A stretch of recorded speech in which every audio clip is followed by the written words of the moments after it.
On the warm summer morning of December 1st, 1948, the setting at Somerton Beach was perfectly ordinary. But slumped against the seawall was a well-dressed man who had quietly died in the night.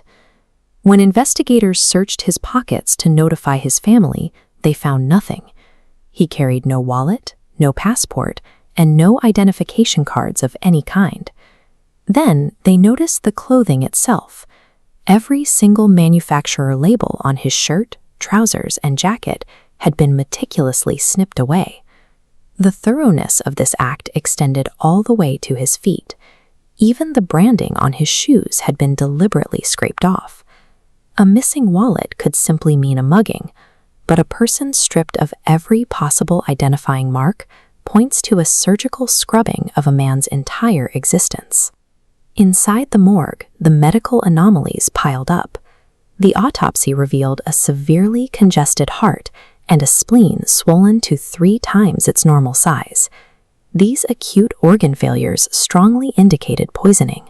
Yet rigorous toxicology screens turned up absolutely zero trace of toxins in his system. Deep inside a secret fob pocket in his trousers, investigators found a tiny, tightly rolled scrap of paper. Printed on it were the Persian words "Tamam shud," which translates to "it is finished." Police traced that specific paper scrap to a rare edition of poetry called the Rubaiyat. They found the exact book tossed into the back of an unlocked car near the beach. Written inside the back cover was a bizarre sequence of random capital letters. Military cryptographers tried to break it, but the sequence remained entirely uncrackable. The physical evidence offered no name and no cause of death. Instead, the untraceable poison and the unbreakable cipher trapped investigators in an escalating theory of international espionage. There was one final thread. Tucked near the code in the back of the book was an unlisted phone number belonging to a local nurse named Jo Thompson.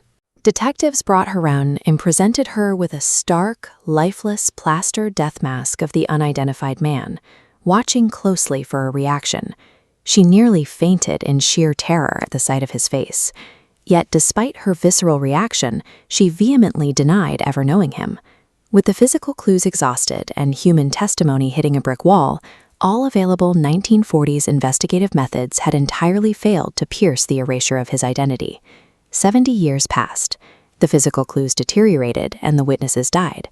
But a new tool emerged that cannot be scissored away or hidden in a pocket: DNA. In 2021, authorities finally approved the exhumation of the Somerton man's body, hoping the remains still held viable genetic material. Modern forensic scientists successfully extracted and sequenced his DNA, bringing 21st-century processing power to a mid-century cold case. This animation illustrates the core concept of genetic genealogy. By matching his genetic markers against massive public databases, researchers built a sprawling digital family tree to locate his living relatives. That digital tree narrowed down to a single match: Carl Webb.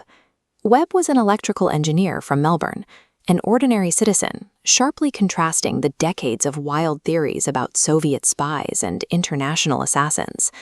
DNA identified the man, but cannot explain the cut labels, the uncrackable code, or the undetectable poison.